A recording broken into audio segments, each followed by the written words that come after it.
જય જવાન જય કિસાન. કચ્છની અંદરથી જે સોલાર પ્રોજેક્ટ અને પવનચક્કીઓ અને વિવિધ વીજ ઉત્પાદક કંપનીઓ દ્વારા જ્યારે હાઈ ટેન્શન લાઈનો ગુજરાતના વિવિધ શહેરો, ગામો અને ખેડૂતોના ખેતરોમાંથી નીકળી રહી હતી, ત્યારે સૌ પ્રથમ કિસાનોનું એક આંદોલન, એક નાનકડી શરૂઆત, એક નાનકડી ચિનગારી વાંઢિયા મુકામેથી થઈ અને વાંઢિયા મુકામે આમ આદમી પાર્ટી પહેલી પહોંચી અને ત્યાંથી આ જે આંદોલનની શરૂઆત કરવામાં આવી.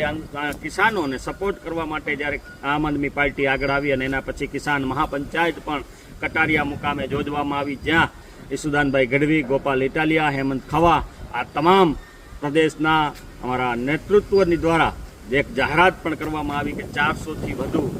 લીગલ ટીમ કિસાનોના વળતર આપવા માટે, એના વિવિધ જે પ્રશ્નો છે આ તમામ પ્રશ્નોને વાચા આપવા માટે પણ એક નિયુક્ત કરવામાં આવી છે અને તમામ કિસાનો માટે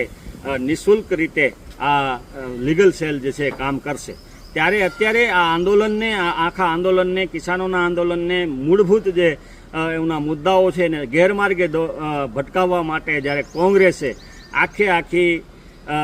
કહેવાતી જે બી ટીમ છે કોંગ્રેસ, ભાજપની અને અદાણીની અન્ય કંપનીઓની, તેના દ્વારા આખું ડાયવર્ટ કરવા માટેના જે પ્રયત્નો કરવામાં આવે છે. દરરોજ જે નવા એમના નિવેદનો આપવામાં આવે છે કે આમ આદમી પાર્ટી આમાં ઘૂસી ગઈ, પણ આમ આદમી પાર્ટી પહેલા દિવસે પણ જ્યારે ત્યાં ગઈ ત્યારે વગર ખેસે ગઈ હતી અને આમ આદમી પાર્ટી એક કિસાન તરીકે, એક કિસાન લીડર તરીકે ત્યાં કને વિવિધ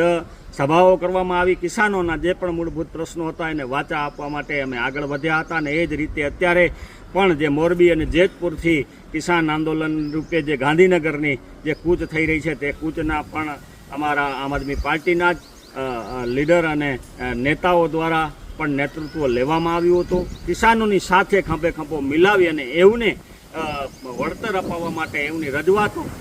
પહેરા મૂંગી સરકાર સુધી પહોંચાડવા માટેના જે પ્રયત્નો કરવાના હતા એ આમ આદમી પાર્ટી આજ પણ કરી રહી છે. એટલે જે પણ ખોટી અફવાઓ ફેલાવવામાં આવી રહી છે એ ખરેખર જૂઠી છે, કારણ કે કચ્છથી જે શરૂઆત થઈ હતી એ કચ્છની અંદર પણ પાયાની શરૂઆત કહી શકાય આમ આદમી પાર્ટી દ્વારા કરવામાં આવી હતી. એટલે કિસાન ભાઈઓ, આપણે ચેતી જવાની જરૂર છે, કોની જરૂરત છે, કોની જરૂરત નથી અને કોણ આપના ઉપયોગમાં, સહયોગમાં આવી રહ્યું છે એ આપ જાણશો. જય હિન્દ, જય ભારત.